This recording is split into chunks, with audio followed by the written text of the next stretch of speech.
Thank you very much. We'd like to say thank you to the League, to Anne and Rosalie and Jessica for welcoming us here. And we're very touched also because there are many friends in the audience and family, past students of ours, as well as past professors, colleagues, and many friends from our time at Columbia. And our, including my materials and methods instructor, which is really interesting because we're kind of still working on the materials question. Our lecture is entitled Material Provenance. And it takes one aspect of our research, which is looking at the way, looking at the question of where materials come from and what is their meaning, and how materials can be an active instrument in revealing or bringing to light questions, political questions, ecological questions, and social questions through design. Our background is in rural America.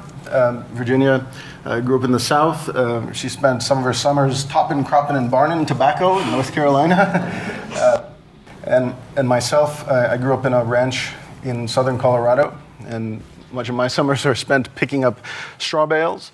And so many of our questions about materials come from, let's say, a provenance in a place where materials are highly considered. And this has led us to ask many questions in our work. The first project that we want to share with you today is called the Hedge Gallery. And the Hedge Gallery is made out of straw. And it's a material that for many, many years we wanted to build with. And in fact, one of the first projects that we did was to design a hay bale house. And the hay bale house was proposed to be constructed out of hay. It would surround a concrete structure, so it looked at this very humble agrarian material in juxtaposition with more industrial materials such as concrete. The idea being that the hay would be stacked up around this concrete structure, and it would be snug and warm and soft in the winter, and you could stay there and be protected. And over the course of the spring, animals would be allowed to eat the hay, and then in the summer you would have this beautiful naked concrete house. And that project won a competition, and the goal of the competition organizers was to build the house, but alas, it was never built. Shortly thereafter, we were invited to propose a penthouse for the top of Queen Elizabeth Hall in London, and so we decided, let's build it out of hay again. So we would propose stacking these hay bales and inserting little glass rooms for bathing and sleeping and eating in them, but that also wasn't built. Finally, we got to build a maze out of straw, which was a great experience, and someone flew over it in their paraglider and photographed us right after we finished. And so we got our first experience stacking straw bales. And someone finally saw this, Hedge Gallery, on our website, and they asked us to design a gallery for them for the San Francisco 2021 Contemporary Art Show at Fort Mason. And so this is our stack of straw bales at Fort Mason as it arrived on the site. And this is the gallery that we built for Hedge, which celebrates the use of this very humble, traditional material, and not in a way that we typically see it. So normally in a straw bale house, of course, the straw bales would be covered over with plaster or stucco. And here we wanted to celebrate the material itself. And perhaps more than just sort of the visual beauty was the experience of being inside the straw, because it was incredibly aromatic and it was very quiet. There were probably 5,000 people there that night, and people would come into the gallery and it was quiet. So there was this other sensorial experience that people could have because of the material itself. You can see there are niches in the straw walls where steel, again looking at this juxtaposition between industrial and non-industrial, steel was woven through the straw, and those niches became places where the objects could be displayed, where views could be had through the material itself, through the room itself. And all of those steel niches and shelves and lintels actually weave through the two withes of straw bales to hold it and tie it together structurally. We had to build it in a day, so we kind of go traditional plan sections and elevations, and proposed very simple diagrams that would show the builders how to stack the bales. And so here you can see, looking through the straw into the gallery space, and then another view from the exterior and the other side. And here you see everything else in the context of the 2021 show is white. It's all wood studs. And at the end of the show, there were trailers where all this debris was being thrown away. Everything that had been built for the show over the course of 5 days was put into a dumpster, except the straw gallery. So all of the straw went back to Concord and became bedding for animals. And the metal niches became pedestals within Hedge's gallery. So there was almost no waste through the use of this material. And so we're always looking at ways where we can repurpose material and think about the implications. In this case, it was the ecological implications of challenging the nature of a short-term show and where the materials go, in fact. And the next project is one that Fred mentioned, which is called Sukkah of the Signs, where we're thinking about materials in a very different way to illuminate a particular social issue. Now, the competition, which was called Sukkah City, was intended to take on a very historic structure, which was the sukkah, and bring it into a contemporary light. The sukkah is a structure that is built every year for the holiday of Sukkot, and it celebrates the 40 years of wandering during Exodus and the biblical story of Exodus.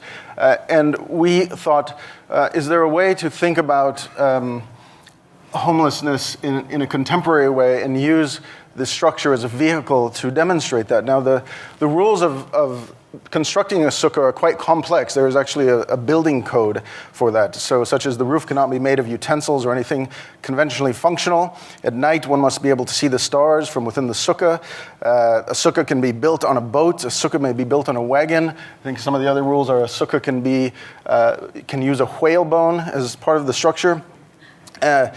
One particular rule that struck us was the roof must be made of something that once grew in the ground but is no longer attached to the earth.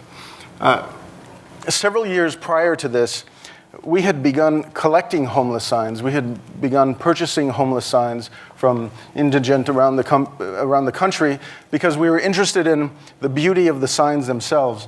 And we had developed this idea that we would actually try to host an exhibition of these signs and sell the signs and give those proceeds back to a homeless organization, an organization that helped the homeless.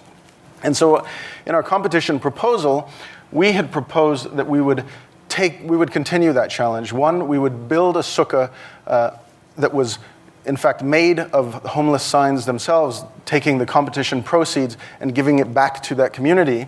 But we also suggested to the competition organizers that we would also auction off the sukkah at the end of the competition and give those proceeds to an organization that helps support the homeless. And so the organizers were quite struck by this, and they decided to incorporate this into the competition itself so that all of the sukkahs were, at the end of the competition, auctioned off and the proceeds given to a homeless organization. Now, I had mentioned the codes. This is our original design. And the competition brief suggested that the sukkah could be at least 30 feet tall.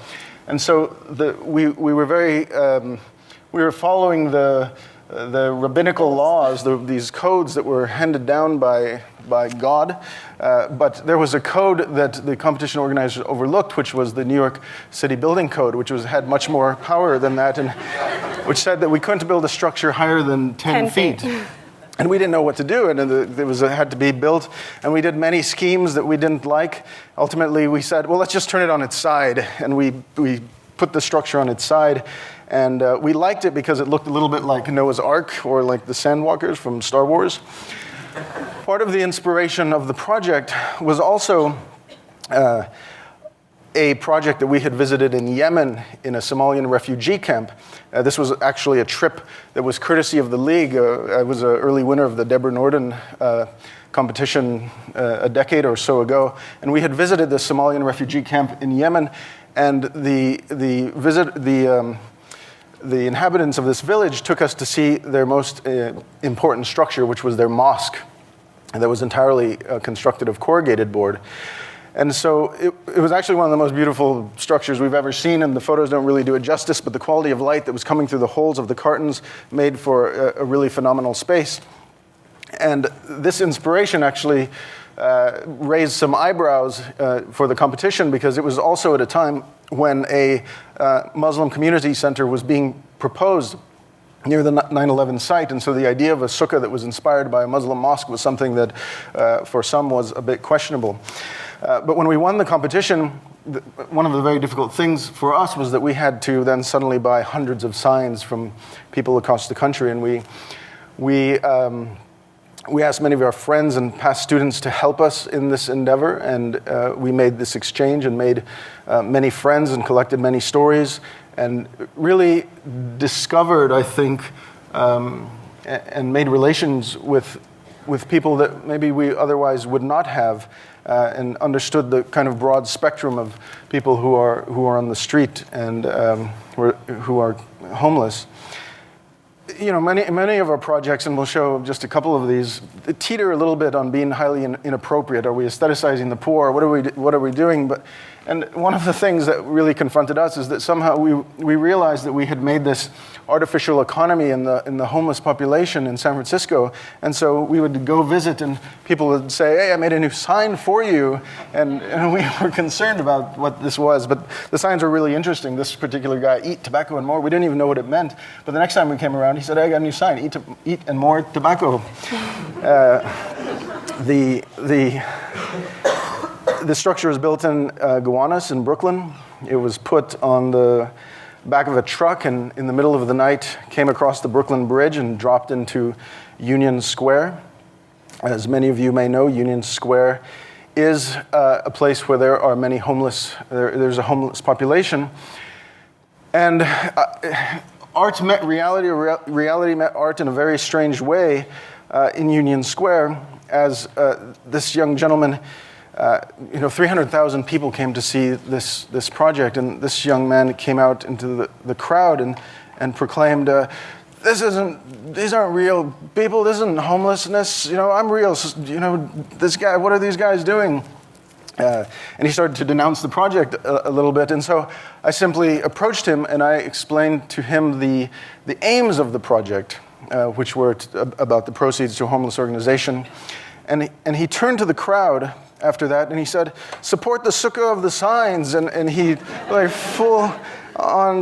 he became the spokesperson for the project, and he also did quite well that day. I told you it teetered on really not being inappropriate, but here's the project. The rabbi said that while the roof, I told you the rule that the roof had to be made of something that once grew from the ground and was no longer connected to the ground. And the idea that we were building the structure and the roof out of materials that were exactly that in the form of cardboard, the rabbi said, in fact, because they are useful, and useful as signs, they could not be used for the roof. And so we had to remove them from the roof, and instead went through Union Square and in a very... scavenging way. Harvested the plants from Union Square and built the Sach. These are some of the views of the structure. Many of the signs were very creative, like what does a homeless person look like? And the mirror was built into the sign. One of the signs, which we put near the door, had a small cup built into it. And someone pointed out to us that throughout the day, the cup was filling up with money and also emptying throughout the day. And so we said, well, what do we do? And so we decided to collect this money, and we did quite well that day also. And it actually wasn't until last year that we paid all this money back. So when anyone approached us in the street, we would actually contribute that money back, because in fact it wasn't ours. And it extended the life of this project and the dialogue between us and people that one might normally pass by in the streets. The project was compared in a number of ways to other traditional Jewish structures, the Wailing Wall, for example, but different from the Wailing Wall, where the messages are stuffed into the material of the wall structure themselves. The messages, in this case, are the wall. More recently, we've been working on a project that is called Emerging Objects. It comes out of research that we've both been conducting through the university. Emerging Objects is a project that became a company that began by asking a simple question. Can strong and inexpensive building components be produced using 3D printing? What do?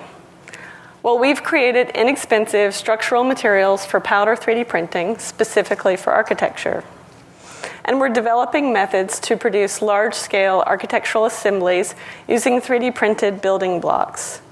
So if you're not familiar with 3D printing, this is an example of a Projet 650. It's a powder-based 3D printer.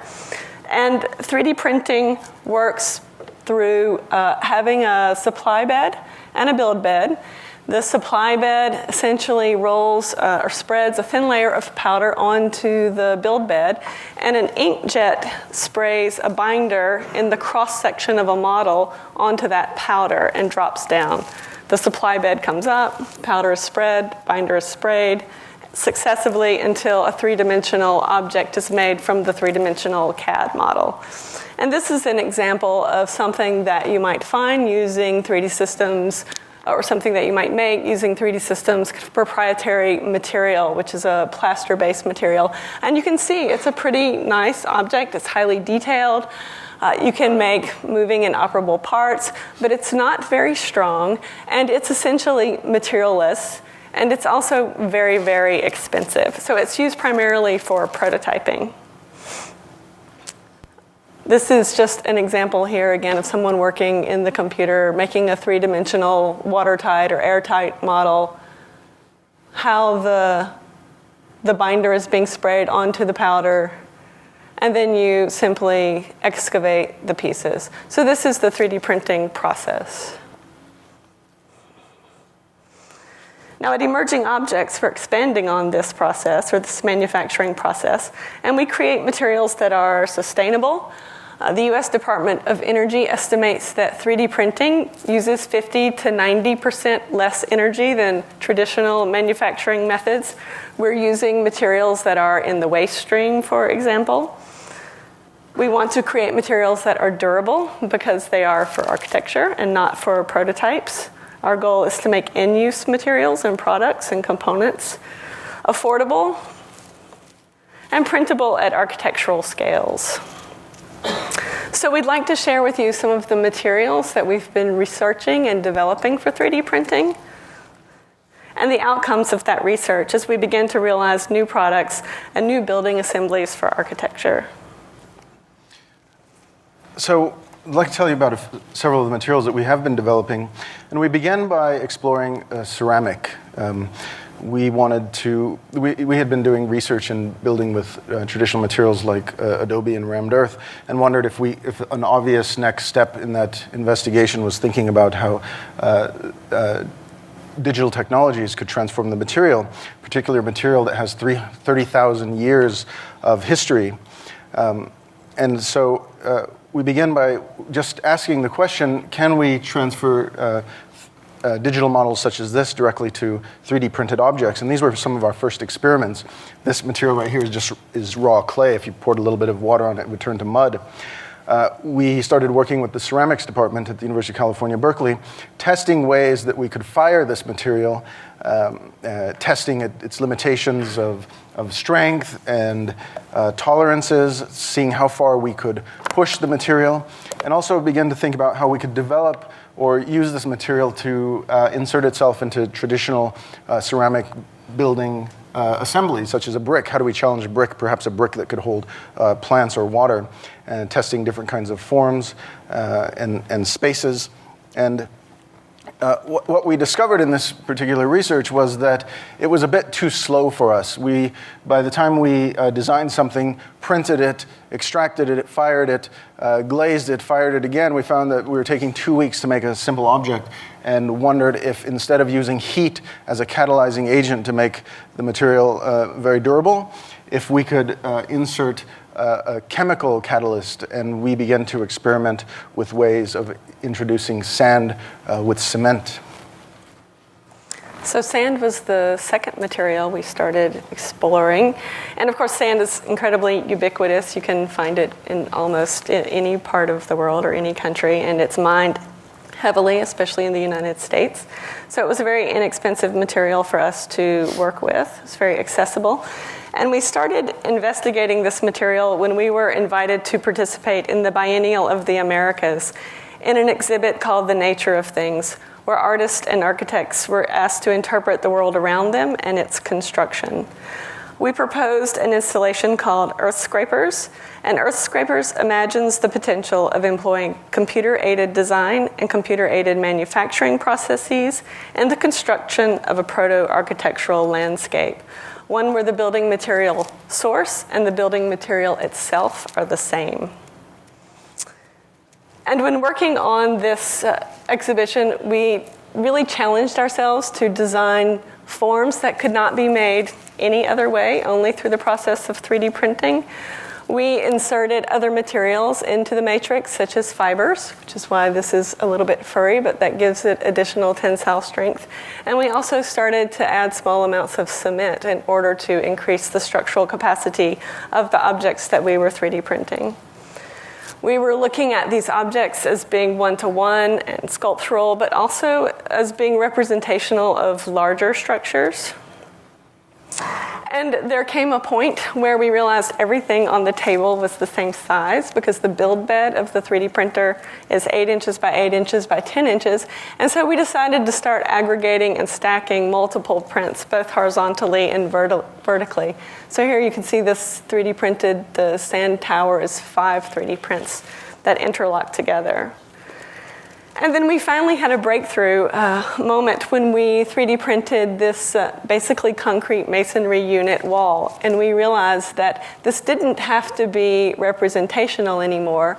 It didn't have to be a small object, but that we could assemble these 3D printed building components or these 3D printed blocks in order to make a wall. So this was, I think, the moment where we realized, oh, we can 3D print architecture. We've continued experimenting with sand. This is a silica sand where we're experimenting with 3D printed blocks that stack together. On the other side here, you can see we're developing patterns where the modular nature of the unit dissolves and it reads as an area instead of a modular or unitized system. And printing increasingly larger sand walls that look at things like evaporative cooling or that have the potential to have acoustic properties. And this is a recent print that's about 6 feet by 3 feet. And so part of discovering, introducing cement and sand and the successes we had with that material invention, we decided to test just cement itself and see what we come up with. And we had the fortune to have a little bit more success with that, in fact, and develop a 3D printable cement. And so it's one of the most pervasive building materials in the world, but in fact, the methods and materials needed to transform a bit for 3D printing.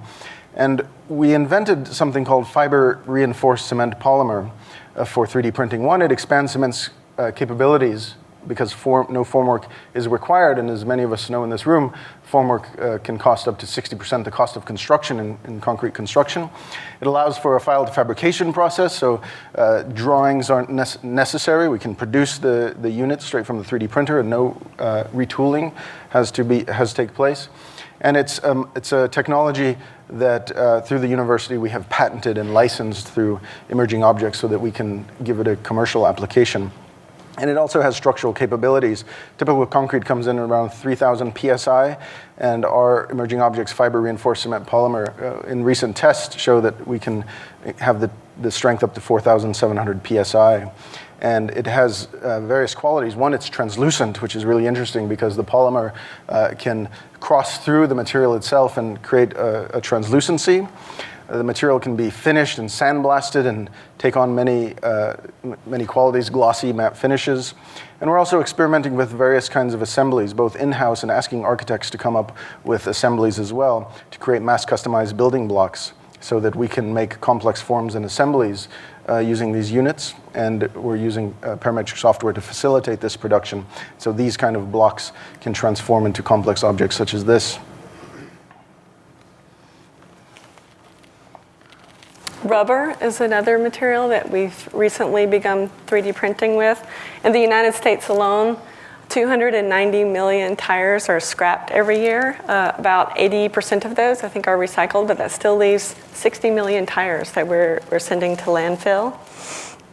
And the tires can be micronized into a fine rubber particle through a cryogenic process where they freeze the tires, hit them, break them into clump, and then pulverize them down. And we're able to 3D print with this completely recycled rubber material. We're in the early stages, so it's not perfectly beautiful yet, but interestingly, the rubber powder still retains some of its malleable and flexible properties. And so we're experimenting with geologic materials and petrochemical materials, and also natural materials such as wood.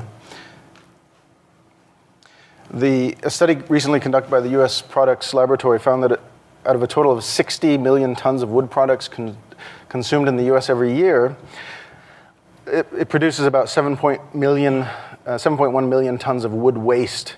And of this, 67% of this can be recoverable.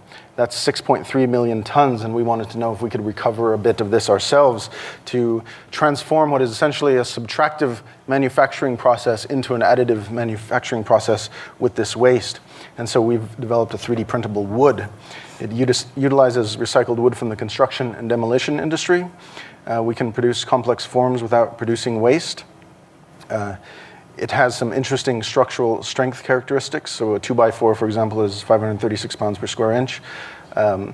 Our wood recently tested 902 pounds per square inch. And we're also working on the tensile strengths of these materials by the addition of fiber, some of the things that we learned from the cement material process. So inserting fiber into the matrix. The material is also translucent. And we've been experimenting with hardwoods and softwoods, pines, walnuts, maples, pecan. And one thing that's really interesting about this process is that the wood material, in a way, I mean, this is what we think, it kind of wants to return to its woodiness, its natural state, and the additive manufacturing process of layers has introduced this really nice grain in the material, in addition with some of the other materials that we're inserting into the admixture, producing these kind of natural grains. And of course, we're also thinking about how these materials can be aggregated, how we can create 3D printable wooden blocks to create larger structures, one-sided tiles, double-sided tiles, and create larger assemblies of 3D printed walls and screens. A natural segue from wood was to think about 3D printed paper. And this was done with students at the University of California, where we began to speculate about how we can take recycled newsprint, pulverize it, and to create a 3D printable newsprint. We have spent about 3 years on this research, and we have gotten caught up in the 3D printed hype and so we also, at one point, asked us, can we 3D print chocolate too? Because everybody else is 3D printing chocolate. And so we figured out how to 3D print chocolate. We did this one for Halloween. But we're also working on other edible materials. Which includes salt. So salt for us, of course, is an inherently local material. Salt has been industrially harvested from the bay for over 150 years. At its peak, the San Francisco Bay had 40,000 acres of land dedicated to salt production and produced over 1.3 million tons of salt annually. The Solar Salt Works in the San Francisco Bay uses, of course, only natural power from the sun and the wind. Salt is, of course, a renewable resource. It's incredibly inexpensive. And it's harvested through evaporation. Our 3D printed salt also has structural capabilities. And this is just an example of a 3D printed piece of salt, a salt tower, where we have been experimenting with interlocking units again in order to create something larger. The salt is translucent and it has beautiful optical properties as well. And here again, we're working with local architects and designers. This is a piece that Tom Falder's designed that we 3D printed for him. It's 32 salt blocks that are epoxied together to make what for him is a model, but for us represents a salt wall. The salt we use has an ultra-fine resolution, so we can print very, very thin pieces with very highly detailed parts. So from all this research, we embarked on a series of proof of concepts because ultimately we studied architecture and we want to make buildings, and we're wondering, can we do that? So we've set out on a series of proof of concepts that we want to tell you about. The first is called the quake column, inspired by the stone masonry in Peru, Cusco, and to think about how the interlocking of masonry units can be a system by which to prevent, to create seismically stable structures. And so this is one of the first experiments that we begin to do, to think about how a series of 3D printed interlocking bricks could come together to make a very durable and seismically stable structure. So we're about to take this structure to the quake table over at the University of California, and which is very important because we sit on a fault line. Here you see the way the blocks interlock together. Each of the blocks is numbered, so if we imagine a much larger wall, we know exactly where they go. They're hollowed out like concrete masonry units. They're made primarily of sand. And each of the blocks actually has a handle because they weigh from between 40 and 25 pounds, and so you can actually grab these, look at the number, pick it up, and put it exactly where it goes. This is the finished structure. The seat slug, another proof of concept. The seat slug is a 3D printed seat that we designed, inspired loosely by the most recent species of sea slug discovered off the coast of California. Here you can see our workflow.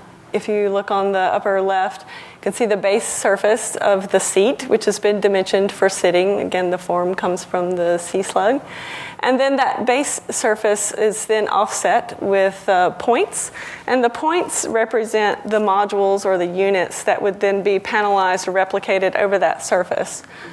The point distribution is then offset to maximize structural depth so that these 3D printed pieces, in this case they're a cement polymer, can have depth and be mechanically fastened one to another. And then all of that is dimensioned to fit within the build bed of the 3D printer. And here you can see our design for the module or the unit that would be panelized or replicated over the surface of the bench. And we use the Karakusa method of tiling so that as we replicate and rotate these tiles, there would be variation across the surface. And here are the 3D printed cement pieces. As they come out of the printer, we call these green. They haven't been post-processed yet. And you can see every piece is completely unique because of the double curvature of the bench. And if you look closely, you can see where we've 3D printed in the holes for the mechanical fastening of each piece one to another. Here are all the pieces laid out. I think there's about 238 or so pieces ready for assembly in our workspace in Berkeley. And this is the rendering that shows the seat slug. And it's important to show this because the reality is that we're able to 3D print with these materials with exact precision. So it comes out exactly as it should, and it fits together perfectly. This seat is 11 feet long, and it has 4,700 PSI, so about 10 people can stand on top of it. It's very, very strong. The next proof of concept project is called the salty glue. And as you remember, some of our early studies were thinking about how we might be able to construct buildings from the landscape itself, and the material of the landscape is seamless with the architecture.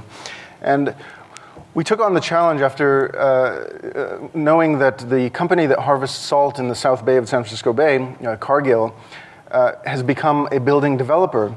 And they've taken on about 1,400 acres that's slated for residential development that they're developing themselves to build 12,000 homes for 30,000 people. And so for that, it raised the question, well, could in fact the salt material be part of that construction process? And so it was a what if, but it's a what if that's beginning to ask the question, can we then construct, can salt be a building material?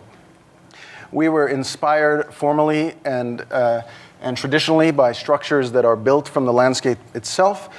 For example, the Inuit igloo. And so because our material is made of salt and glue, we have called it the salt igloo.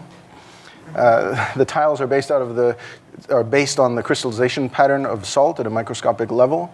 We're also inspired by many of the forms and methods of traditional salt harvesting processes.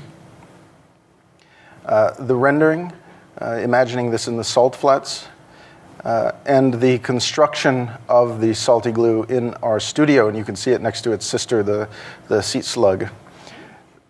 A dangerous combination, but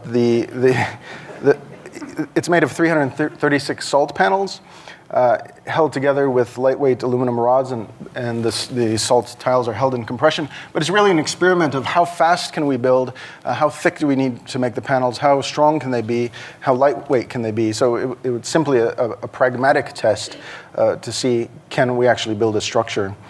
And you see some of the optical properties of the project in our studio, the translucent properties.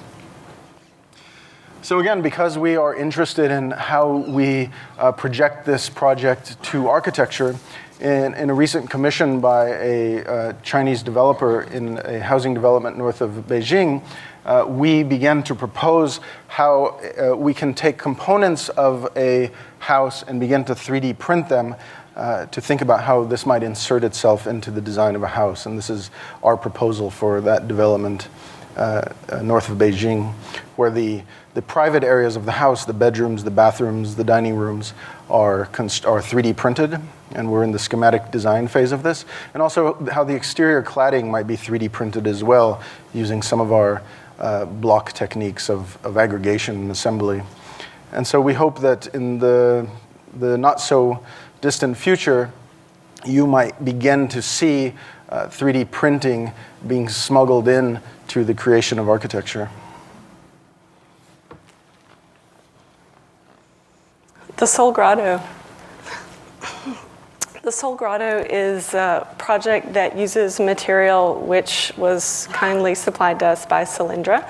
If you're not familiar with Solyndra, they became a bit infamous a few years ago when they went bankrupt after they had borrowed $500 million from the United States government. And they had borrowed another $500 million from private investors as well. Unfortunately, they went bankrupt before they could deliver any product. And they had a pretty interesting product. So instead of making solar panels, they were making these solar tubes, which are composed of two glass rods with a thin cell solar technology sandwiched in between the two glass rods. And the design is such that it's intended to collect direct sunlight and diffuse sunlight from all angles, hence the cylindrical nature, and reflected sunlight from the roof. So these panels wouldn't need to track. But before they could deliver, they had, in fact, brought all of the materials to the United States. So they had everything. They were ready to deliver their product, but they went bankrupt. Good evening, I'm Ken Bastido. I'm Dana King. Tonight, a CBS 5 exclusive. Remember Solyndra, the failed solar company in Fremont? Solyndra still owes American taxpayers $500 million, but we caught them destroying millions of dollars worth of parts. Elizabeth Cook with the video you'll see only on CBS 5. Well, Solyndra will put its assets up for sale again next month, at least the assets they haven't yet destroyed. Look at what we found last week. At Solyndra's sprawling complex in Fremont, workers in white jumpsuits unwrap brand new glass tubes used in solar panels. They are the latest, most cutting-edge solar technology, and they're being tossed into dumpsters. Forklifts bring one pallet after another piled high with the carefully packaged glass. So Solyndra had 24 million glass rods in the Bay Area, and the shipping company, the transporting company was stuck holding them. they put out a call to artists and said, if anyone wants 24 million glass rods, please come get them. And a friend of ours called us and said, hey, do you think you can do something with this? And we said, yeah, maybe we can. So we were invited to, at the same time that we found out about these glass rods, we were invited to participate in an exhibit called Natural Discourse at the Berkeley Botanical Gardens, just above the University of California, Berkeley. And it was an invitation for artists and scientists and writers and architects and researchers to spend time in the garden and create a body of work or an installation that created a dialogue between the work and nature itself. And so we created this artificial grotto. And it was in the California native section of the garden, as the technology was a California native technology.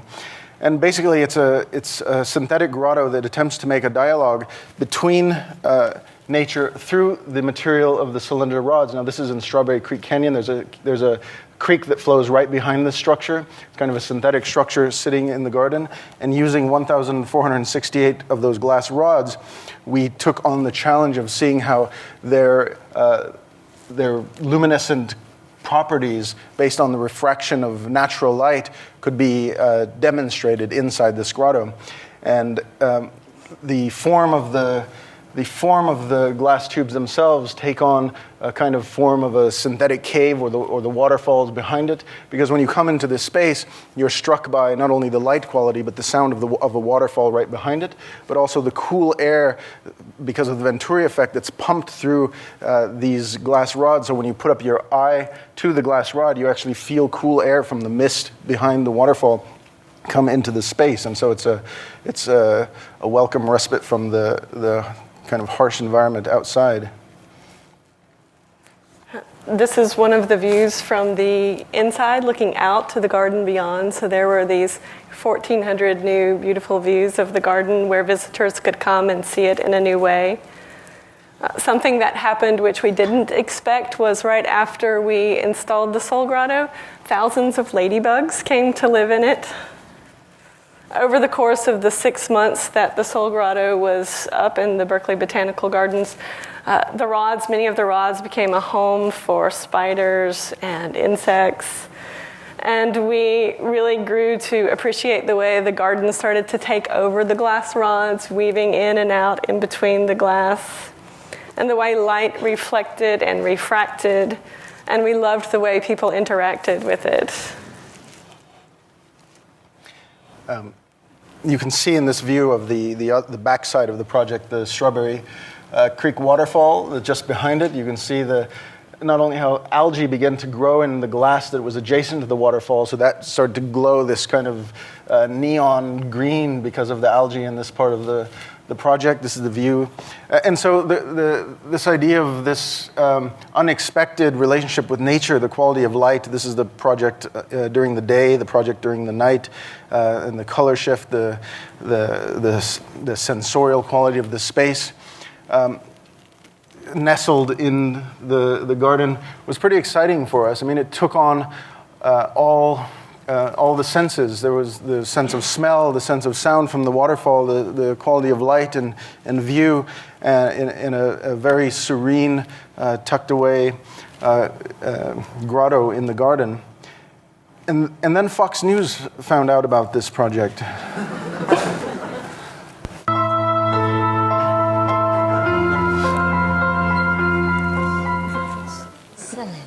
Welcome back.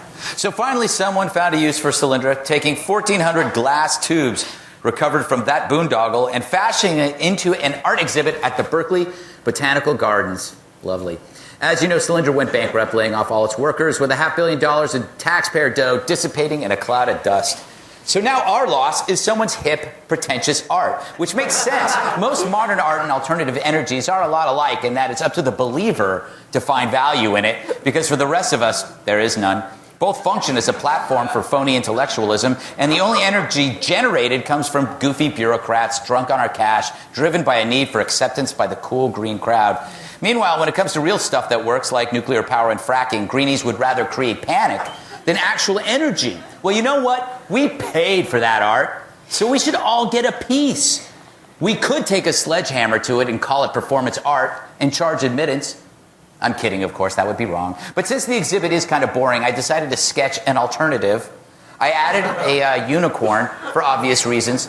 Now, if you contact me and give me the name of a relative who needs some cheering up, I will mail it to him or her myself. That way, Solyndra will have done some good, even if it's unintentional. It's not even. We actually emailed him for some cheering up, but we never got the drawing. And it goes on and on. There's a whole roundtable discussion of about 10 people talking about this, and they finally admit, well, it is really beautiful. This discussion actually includes George Bush's former press secretary as well. But at the moment it was broadcast on Fox, it entered into a kind of political dialogue where Republicans began to use this as a platform for politicizing Solyndra through the actual art. And so the chairman of the House and Energy Commerce Committee, Fred Upton, put out a press release basically saying that the most expensive piece of art ever sold was Cézanne's The Card Players, which sold for $250 million. But at $500 million, the Soul Grotto became the most expensive work of art ever produced. Following that, House members approved what was called the No More Solyndras Act, which would curtail Department of Energy loan guarantee programs like the one that backed Solyndra, basically saying, well, let's try to prevent more investment into to green technologies. That didn't pass the Senate. But this went on, and then a conspiracy began to develop. And I'm not sure if you are familiar with Michelle Malkin, but Michelle Malkin has one of the top 100 blogs in the world. She is a Fox News pundit, and she began to blog this possible conspiracy, which she said, is it a sheer coincidence that the few surviving repurposed Solyndra tubes ended up just a stone's throw from the former office of the one person most responsible for the Solyndra debacle? And she was talking about the former White House Secretary of Energy, Stephen Chu. He says, or was this detail part of the artist's subtle, sarcastic commentary? And so after Michelle Malkin blogged this, really there was a line of press every Hour. Every hour. And because I work at the University of California, I was fielding these questions in the garden, and I began to wonder myself if we were, in fact, part of a conspiracy. So I began to map out the relationships that I thought were happening. And so there's Soul Grotto, which is in the Berkeley Botanical Gardens and owned by the University of California, Berkeley. I am a professor at the University of California, Berkeley. Stephen Chu, the White House Secretary of Energy, also works for the University of California, Berkeley, making us kind of connected there. In fact, I told you I grew up on a ranch in Colorado. I grew up across the road from the former, at that time, Secretary of the Interior, Ken Salazar, and his farm. My father was a builder, and he built a small cabin for a man named Ernest Muniz, who replaced Stephen Chu as the Secretary of Energy. He was a professor at MIT, and of course, all three of these are in President Obama's cabinet, who's the man responsible for giving the loan to Solyndra. Now, on the other side of the equation, all those beautiful photographs of Solyndra, they were taken by a well-known Bay Area architectural photographer named Matthew Millman. When Matthew Millman was growing up, his best friend was a guy named Jesse Malkin. Jesse Malkin went on to marry Michelle Malkin, who worked for Fox News and blogged this conspiracy. Now, who else works for Fox News? Greg Gutman, and Greg Gutman was the guy who said we should take a sledgehammer to the project and smash it. Greg Gutman was an graduate of the University of California, Berkeley. So we realized that maybe, in fact, we were just a pawn in a larger scheme that was beyond our control.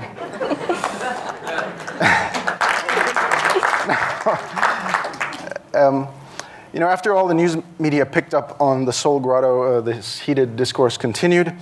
And one of the goals of natural discourse was that the Berkeley Botanical Gardens functions as a library. And like many libraries, they begin to rethink their collections because libraries are more accessible online than they are physically. And so they wanted to find ways to bring people to the gardens. And after the news media, the attendance to the garden increased by over 200%. And so we often asked this question to ourselves, maybe because of the critiques of our work, or this idea of teetering on some kind of inappropriateness, or that does material, is it a good idea that material has this possibility to speak to a political discourse? And we think that perhaps Paul Licht, who is the director of the Berkeley Botanical Gardens, sums it up best here. If a political discourse has by itself brought people into the garden, then I would say finally politics has done something useful for us. Terry Che, Associated Press, Berkeley, California. Cool. Thank you, guys.